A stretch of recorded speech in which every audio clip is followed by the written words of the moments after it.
इतना खूबसूरती से कभी किसी ने इतना मुझे बयान नहीं किया किसी के सामने। Like thank you so much Reema ji, आपने मुझे बुलाया। और मुझे एक तो प्लीज़ ये बताएं, ये सिखाएं मुझे, आप ये बोलती कैसे हैं, मुझे ये तरीका सिखाएं जो बोलने का। मैंने बहुत दफ़ा प्रैक्टिस की है लेकिन फिर वही वापस मैं चुलबुली सी बन जाती है। लेकिन बड़ा मैं कोशिश करती हूँ जी मैं बिल्कुल इस तरह करके बात कर रही हूँ, लेकिन मुझसे आपकी तरह बात होती नहीं है। आप बहुत खूबसूरत बोलती हैं रीमा जी, थैंक यू। नहीं, थैंक यू निम्रा, बहुत बहुत शुक्रिया आपके प्यार का, आपकी मोहब्बत का, आपके अप्रिसिएशन का। मगर यकीन कीजिए कि जब भी मैं अपनी बोली हुई कोई बात सुनती हूँ तो उसमें मुझे हजार खामियां नजर आती हैं और मुझे लगता है कि अभी बहुत इम्प्रूव करना है, बहुत कुछ सीखना है। और मैं हमेशा कहती हूँ कि इंसान जितना इल्म हासिल करता है उतना ही उसको अपने जाहिल होने का अंदाजा होता है। आप जितना सीखती जा रही हैं आप हमें सिखाती जा रही है, चलें फिर हम आपको फॉलो कर रहे हैं बस। इससे अच्छी क्या बात होगी कि अगर मेरी जो सीखी वो ये कि वो आज मैं जीऊँगी, अब मैं जीऊँगी। मतलब जो हम लोग इतनी ज़्यादा आगे की प्लानिंग्स करना शुरू कर देते हैं, हमें अपने कल का नहीं पता, हमें 1 घंटे के बाद का नहीं पता। तो ये तो इरादा किया कि मैंने आज में और अब में जीना है। तो अम्मा अब्बा भी बड़ा सपोर्ट करते हैं, आई लव ट्रैवलिंग, तो अम्मा अब्बा मुझे कभी किसी चीज़ से नहीं रोकते। और दूसरा ये कि भरोसा बहुत जल्दी कर लेती हूँ मैं, बहुत जल्दी। गलती हाँ, मतलब सुनना सबको चाहिए लेकिन पता होना चाहिए कि ना, मतलब ना वो अभी तक मुझे लगता है कि शायद वो अभी तक मैं नहीं, मेरे अंदर वो चीज़ एक चीज़ आई पक्कापन के ना मैं समझ सकूं या पढ़ सकूं किसी का चेहरा। मेरी अम्मी अभी भी कॉल करके सिर्फ बच्चों की तरह यही समझा रही होती, बेटा हर किसी पे भरोसा नहीं करते बेटा, नहीं। मैंने कहा अम्मी मैं क्या करूँ, मैं अल्लाह ने बनाया ही मुझे ऐसा। तो शायद मैं उस वक्त भी कुछ नहीं सीख पाई, मैं अब भी वो चीज़ नहीं सीख पाई जो मुझे सीख लेनी चाहिए। लेकिन मुझे बस इतना है कि मैं अपने अब में जीती हूँ, मैं अब अपना फ्यूचर प्लान नहीं करती, मैं अपना पास्ट का नहीं सोचती, मैं अपने प्रेजेंट में रहती हूँ और आज के दिन अच्छा करके मुकम्मल करके रात को सबको माफ़ करके सो जाती हूँ मैं, और फिर एक नई तरीके से सुबह करती हूँ मैं। सबको माफ़ कर देती है, हाँ। जिन्होंने दिल दुखाया, जिन्होंने कभी ज़िंदगी में तकलीफ दी और वो चेहरे कभी सामने आए। और सच बताओ किन बातों से दिल दुखता है? जो उम्मीदें तोड़ते हैं ना मेरी, मतलब झूठी उम्मीदें जो देते हैं, झूठ जो मुझसे बोलते हैं ना, मतलब मैं कहती हूँ सच बोल के, मतलब मुझे ये कि मुझे अपने शौहर की सबसे अच्छी बात ये लगी कि उन्होंने जब मुझसे फर्स्ट टाइम बात की थी निकाह से 1 दिन पहले, तो उन्होंने मुझे सब कुछ सच से बताया था, जबकि जो चीज़ वो बुराइयों में भी थी लेकिन उन्होंने मुझसे वो सच बोली। तो बुराई और अच्छाई तो फिर आप डिसाइड ही नहीं कर सकते ना, आपने तो सबसे पहली चीज़ ही पकड़ ली कि सच बोला, फिर तो आप बाद में डिसाइड करोगे कि अच्छा क्या बुरा। तो वही वाली चीज़ कि बहुत दिल दुखता है जब लोग झूठी उम्मीदें देते हैं। मैं इतना I am a giver Reema ji, मैं सबको बहुत प्यार देती हूँ, सबको बहुत प्यार से लेके चलती हूँ, मैं सबके लिए बहुत ख्याल रखती हूँ, लेकिन जो वो रिटर्न बैक ना मिले ना मुझे, लाइक मतलब ना वाइस वर्सा के थोड़ा सा ही तो मिल जाए, कुछ अप्रिसिएशन ही मिल जाए। अच्छा मेरी अम्मी जो है ना वो बड़ी मतलब ऐसी शख्सियत है कि ना जिसको आप देख के कहो कि मैंने इस शख्सियत को फॉलो करना है, बड़ी मतलब माशाल्लाह से, अल्लाह उनको हमारे सर पे हमेशा रखे। लेकिन क्या कहते हैं, मेरी अम्मी से एक्सप्रेस नहीं होता प्यार ना, तो मैं उनको कभी भी बर्थडे गिफ्ट दूँ या मैं उनको कभी भी कोई भी मदर्स डे, कभी मैं वैलेंटाइंस डे गिफ्ट भी अम्मी अब्बू को देती हूँ। तो सीरियसली, तो ना मदर्स डे पे मैंने ना उनको वॉशिंग मशीन गिफ्ट की थी, तो उनको पसंद थी, वो उनको पसंद थी, तो कहती है अपना फायदा ढूंढ कर आया कि कपड़ा तो मैं रोज धुले में मिले ना यहाँ पर, तो लेकिन उनको पसंद थी, लेकिन वो मुझे कभी थैंक यू नहीं कहती। तो मेरा तब मुझे कभी कभी होता है कि अम्मी आप मुझे थैंक यू तो कह दिया करना कि मैंने आपको इतनी आपकी पसंद की चीज़ दी है। कहती है मेरे दिल से दुआ निकलती है तुम्हारे लिए, तो बस वही तुम्हारे, बस अल्लाह मियाँ तक पहुँच के तुम्हें फिक्र करने की ज़रूरत नहीं उस चीज़ की कि मैंने तुम्हें थैंक यू कहा कि नहीं। तो लेकिन इंसान फिर भी थैंक यू का मोहताज होता है, उसको अच्छा लगता है। मतलब लोग कहते हैं ना कि अपनों को थैंक यू नहीं कहा जाता, मैं तो कहती हूँ अपनों को ही थैंक यू कहा जाता है, क्योंकि अपनों से मतलब अपनों को खुशी होती है जब आप उनसे सुनते। गैरों का क्या है, आप थैंक यू कहो ना कहो उनको तो मतलब कोई फर्क भी ना पड़े, अपनों को तो खुशी होती है कि आपने उनसे थैंक यू किया, उनको लव यू बोला। हाँ बोलना चाहिए प्लीज।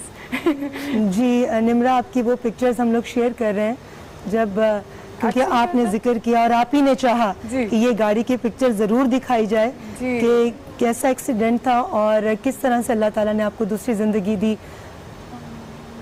जी आप देख रहे हैं स्क्रीन पर, या माय गॉश ये गाड़ी है। हाँ निम्रा, आप इसमें से आपको निकाला कैसे गया था? डैशबोर्ड तोड़ के, स्टीयरिंग तोड़ के निकाला था। माँ की क्या हालत होगी और अब्बा की क्या हालत अच्छा, होगी? जब अम्मी अब्बू उस गाड़ी तक पहुंचे थे तब तक एम्बुलेंस ले जा चुकी थी मुझे। आर्मी वालों ने एम्बुलेंस मंगवा के मुझे भेज दिया था हॉस्पिटल।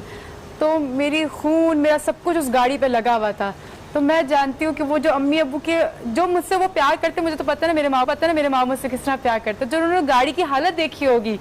तो वो पुलिस वाले कहते हैं जी हम ये उनकी कीमती चीजें, अब्बू कहते हैं बाहर में क्या कीमती चीजें, मेरी बच्ची कहाँ, मुझे पहले वो बताओ, मेरी बच्ची को कहाँ तुम लोगों ने भेज दिया है। तो अब्बू फिर हॉस्पिटल पहुंचे, फिर अब्बू मुझे वहां से लाइक जी, ये पिक्चर्स आपकी निम्रा फॉरेन एक्सीडेंट के बाद की है? ये तब की है जब मैंने बहुत दिनों के बाद, पहले दिन मैंने Recover कर डे लिया लाइट था देखी आपने। थी, दिन की रोशनी देखी थी मैंने बहुत दिनों के बाद। तो ये वो तस्वीर है मेरी। कितने अरसे के बाद देखी थी निम्रा? अरसा तो नहीं, लेकिन हाँ 24-25 दिन हो गए थे कि मतलब रोशनी कुछ, मतलब आँख भी खोल के, इवन जब पहला ऑपरेशन कामयाब गया था तो हमने तो हॉस्पिटल में पार्टी की थी, सारे लोगों को ना खामोश करवा के, प्लीज माफी माफी, पार्टी हो रही है, अंदर म्यूजिक लगा के हमने डांस किया, सारे बैलून्स ला के वन डिश पार्टी की थी हमने, सारे मेरे फ्रेंड्स खाने लेकर करके। तो हमने जीना चाहिए लोगों को, मतलब पता है वही वाली बात, इरफान खान जो हमारे एक्टर अभी गुजर गए, उन्होंने बड़ी खूबसूरत बात बोली कि जिंदगी कम नहीं है, बट हमें बहुत देर से समझ आती है कि उसको जीना कैसे चाहिए। तो और देखो आज अपने साथ लेकर क्या गए, क्या कुछ नहीं था उनके पास। टेलीविजन इंडस्ट्री, हिंदुस्तान की इतनी बड़ी फिल्म इंडस्ट्री, फिर हॉलीवुड इंडस्ट्री, 3 बड़ी इंडस्ट्रीज के अंदर उन्होंने अपने काम के जरिए अपने फन का लोहा मनवाया, पैसा भी था, सब कुछ था। मगर आपने अगर उनका आखिरी खत पढ़ा हो तो उसमें उन्होंने जिक्र किया है कि लाखों करोड़ों में से किसी एक को ऐसा कैंसर होता है जो मुझे हुआ, और उस पर रिसर्च भी कम होती है।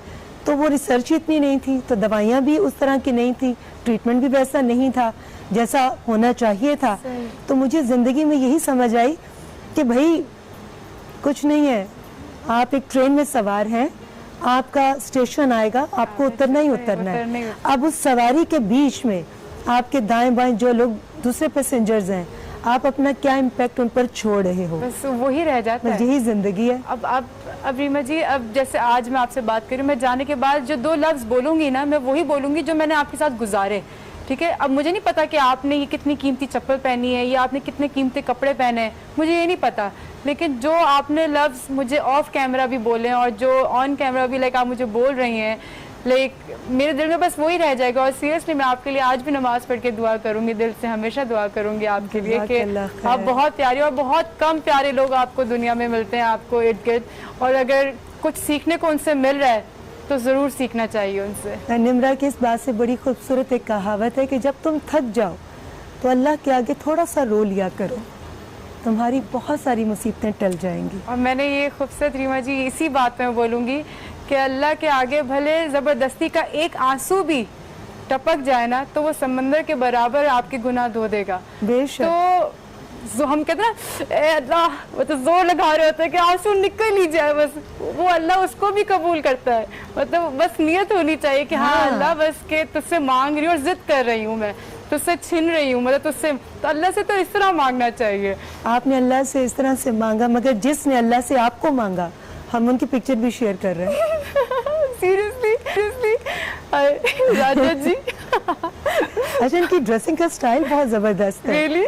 ये आपकी सजेशंस हैं या उनकी अपनी पर्सनालिटी ऐसी है? उनकी शख्सियत तो नो डाउट, मतलब एक ना ऑफिसर्स में एक स्टिफनेस आ जाती है, वो वाली है तो वो ऐसे ही, लेकिन ये ड्रेसिंग मैंने करवाई थी। अच्छा, बहुत अच्छी लग रही है। वो दूसरी वाली मुझे पिक्चर बहुत पसंद है, जो हमारी वो नहीं है शायद इसमें अभी, लेकिन चलो, लेकिन टीम के पास जो पिक्चर्स हैं वो शेयर कर रहे हैं आपकी, बट आप दोनों बहुत अच्छे लग रहे हैं। और तमाम जितने लोग जो पॉजिटिव लोग हैं, जो अच्छाई देखना चाहते हैं, जिन्होंने भी आपकी शादी की पिक्चर्स देखी, बहुत सारे लोगों ने दिल से आपके लिए बहुत सारी विशेष दी। अच्छा निम्रा, मैं सवाल करूंगी, एक सर्टेन टाइम आता है कि आपको चाहिए होता है कि बस ये फेम है तो अभी इसको मुझे और एंजॉय करना है, शादी वादी इसको थोड़ी देर बाद, मगर आपने इस चीज़ में वालिदैन की बात को प्रेफर किया। इसका जवाब देंगे एक छोटे से ब्रेक के बाद। सॉरी, आई एम रियली शुरू से पढ़कर उसको वजन के साथ लें। सलाम, सलाम के लिए हाजिर गुलाम हो जाए। सलाम के लिए हाजिर गुलाम। हुजूर ऐसा कोई इंतजाम हो जाए, सलाम सलाम के लिए, sorry I am really sorry, सलाम के लिए हाजिर गुलाम हो जाए। I am really sorry, I am really sorry, मैंने गलत बोल दिया, लेकिन बस मुझे आपके लिए था कि मैं वो एक लाइन बस ठीक आपके है, लिए बिल्कुल बोल ठीक है, दूं। माशाल्लाह बहुत प्यारी आवाज़ है आपकी। बस नेक्स्ट टाइम कभी आप ओ आएं, यस, मैं पूरी पढ़ कर आऊंगी, तो पूरी पूरे पढ़ कर आपने आऊंगी। अल्फाज याद करके Oh, आने, yes, ठीक है। मतलब- अच्छा, हमारा सेगमेंट है आपने जुमले बनाने हैं, ठीक है। मोहब्बत, सबसे करनी चाहिए, बहुत कामयाबी, कूट कूट के भरी है।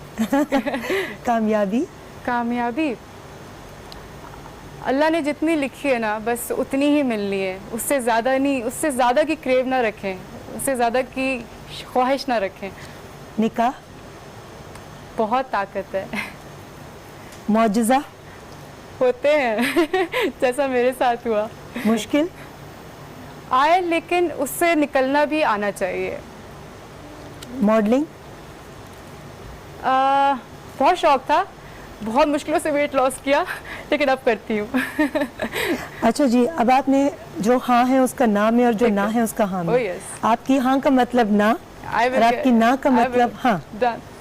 मैं बहुत छोटे दिल की मालिक हूँ। हाँ,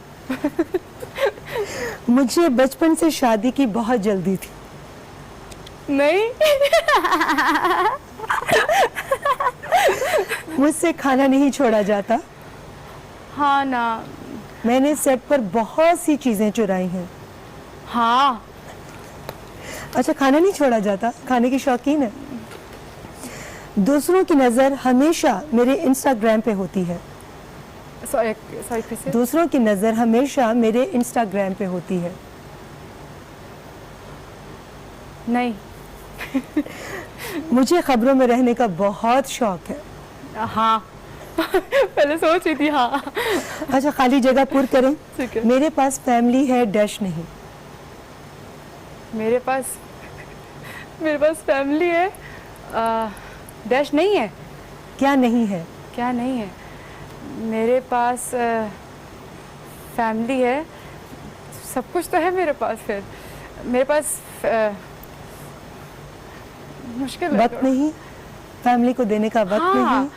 कह सकते हैं, लेकिन मैं तुमको वक्त भी रोज देती हूँ जाके 2 दिन के बाद रोज पहुंची होती हूँ उनके पास में। मेरे पास फैमिली है लड़ाई नहीं। हाँ, मेरे पास फैमिली है, नेगेटिविटी नहीं। गुड। मेरे पास नखरा है डैश नहीं। मेरे पास नखरा है, लेकिन मैं मगरूर नहीं। मेरे पास मौका है डैश नहीं। वक्त नहीं। मेरे पास बहुत कुछ है डैश नहीं। मेरे पास बहुत कुछ है, लेकिन ज्यादा ख्वाहिशें नहीं। सच्ची में? हाँ। लड़कियों को तो बहुत ज्यादा ख्वाहिशात होती हैं निम्रा। नहीं, मैंने कहा ना, आई लिव इन टुडे। मैं ख्वाहिशात ही नहीं रखती। मैं बस आज में जीती हूँ, आज में जो कुछ अच्छा मिल गया बस उसको एंजॉय करती हूँ। मैं कल का लिटरली प्लान नहीं करती। यस। अच्छा, ये बताएं कि शादी का शौक आपने कहा अभी जैसे कि शादी का शौक, और शादी होते साथ ही आप एकदम आइसोलेशन में चली गई, तो कैसा? शादी मतलब आइसोलेशन में गई। मतलब मैंने आइसोलेशन के दौरान वक्त ही आपकी मैं शादी हुई, तो ये कैसा तजुर्बा आपका? यही ख्वाहिश थी या अपोजिट हुआ? हमेशा से रीमा जी मुझे ख्वाहिश थी। मैंने जैसे आपको पहले कहा कि इतना खर्चा माँ बाप करते हैं और ये वो, फिर लोगों में उस रिश्ते में इत्तेफाक होना चाहिए हमेशा। उनको एक साथ गुजारने के तरीके आने चाहिए उनको। और तो हमेशा से ये ख्वाहिश थी कि ना अम्मा पापा का पैसा फालतू नहीं खर्च करवाना, बहुत सादगी से करनी है। और अब इतना भी सादगी से नहीं था कि अपने पुराने कपड़े निकाल के पहनती, लेकिन हाँ, अपने पुराने कपड़े निकाल के पहने थे। और मेरे कपड़े अरेंज हो पा रहे थे, लेकिन मेरे हस्बैंड के नहीं हो पा रहे थे। तो मैंने कहा कि वो क्यों ना फिर नए पहने, मैं क्यों नए पहनूं। तो फिर ये कि हमने घर की सादगी में उनकी तरफ से गवाते, हमारी तरफ से गवाते दो, और बस घर घर में डिस्टेंस का, सोशल डिस्टेंसिंग का ख्याल रखते हुए। उस दिन बस हमने थोड़ी सी कोताही की थी, हमने उस दिन ख्याल नहीं रखा था उस दिन मेरी खुशी का मौका था, लेकिन हाँ, फिर उसी में हुई। और शायद मैं कहती हूँ बहुत अच्छे वक्त में हुई, क्योंकि मुझे अपने शौहर को क्योंकि अरेंज हुई है तो मुझे अपने शौहर को बहुत ज़्यादा वक्त देने का मौका मिल पा रहा है। और वरना शायद मैं शूटिंग पे रहती, मेरी अभी पेंडिंग शूट्स हैं जिन पे मुझे जाना है, ऑन सेट काम पे जाना है, ये अभी लॉकडाउन ख़त्म हो तो इंशाल्लाह, तो मैं शायद उनको वक्त ही नहीं ज़्यादा दे पाती, ना मैं उनको ज़्यादा जान पाती ना वो मुझे ज़्यादा जान पाते। लेकिन अब हम साथ भी वो बतख और उसके बच्चे चल रहे होते पीछे, तो हम लोग साथ साथ रहते हैं अल्हम्दुलिल्लाह। अच्छा निम्रा, बहुत बहुत शुक्रिया, आपके साथ बात करके बहुत अच्छा लगा। आपकी अच्छी बातें और सच्ची बातें डेफिनेटली लोगों के दिलों पर एक ख़ास तासुर छोड़ने में कामयाब हुई होंगी इंशाल्लाह। जाने से पहले, क्योंकि ये माह मुबारक है और अल्लाह ताला ने आपको दूसरी ज़िंदगी दी। आप एक वॉरियर के तौर पर दोबारा से आपने ज़िंदगी का आगाज़ किया। तो इस माह मुबारक की बरकतें और ये जो एक दुनिया पर आजमाइश आई है, इसको भी जहन में रखते हुए आप एक ग्लैमर वर्ल्ड से ताल्लुक़ रखती हैं, उसके साथ अब आप एक बेगम भी हैं, तो ये सारी चीज़ें जहन में रखते हुए आप हमारे तमाम देखने वालों को क्या मैसेज देंगे? बस यही कहूँगी जो मैंने पहले भी रीमा जी को कहा था कि मैं सबको माफ़ करके सोती हूँ। कोई बोझ लेके ना सोएं आप लोग ज़िंदगी में, क्योंकि वो माफ़ करके सोने से भले किसी को माफ़ी मिले ना मिले। जैसे कल भी मैं परसों में का रोज़ रीमा जी का शो देखती हूँ, तो उससे बड़ी खूबसूरत बात कही थी कि जब कोई इंसान किसी का दिल दुखाता है तो फिर अल्लाह कहता है कि फिर मेरा ताल्लुक़ नहीं है उस बात से, फिर वो तुम्हारा उस बंदे का ताल्लुक़ है, पहले तुम उससे माफ़ी मांगो फिर मैं तुम्हें माफ़ करूँगा। अगर वो तुम्हें माफ़ कर देता है तो प्लीज़, अगर जाने अनजाने से ही, भले गलती, इंसान गलतियों का पुतला है, इंसान गलतियाँ करता है, अगर अनजाने से ही सही आपकी किसी का दिल दुखा दिया जाए तो आप प्लीज़ उससे माफ़ी मांग लें। कोई छोटा बड़ा नहीं होता। और अगर किसी ने आपका दिल दुखाया तो माफ़ कर दें उसका, कोई बोझ लेके ना सोए। और मैं सच बता रही हूँ, अल्लाह बहुत आपसे राज़ी होगा, बहुत खुश होगा आपसे, क्योंकि फिर वही वाली बात, फिर ही आप अपने अल्लाह से माफ़ी मांगने के और अच्छा मांगने के काबिल बनेंगे। So love you guys. I hope कि आज आपने जो बोला, मैंने आज सच बोला है, मैंने कोई इट वाज़न्ट मेड अप, सच बोला है मैंने हमेशा, तो कुछ आप लोगों ने सीखा हो, बस इसी मकसद से मैं यहाँ आई थी। और थैंक यू रीमा जी, आपने मुझे आज बुलाया।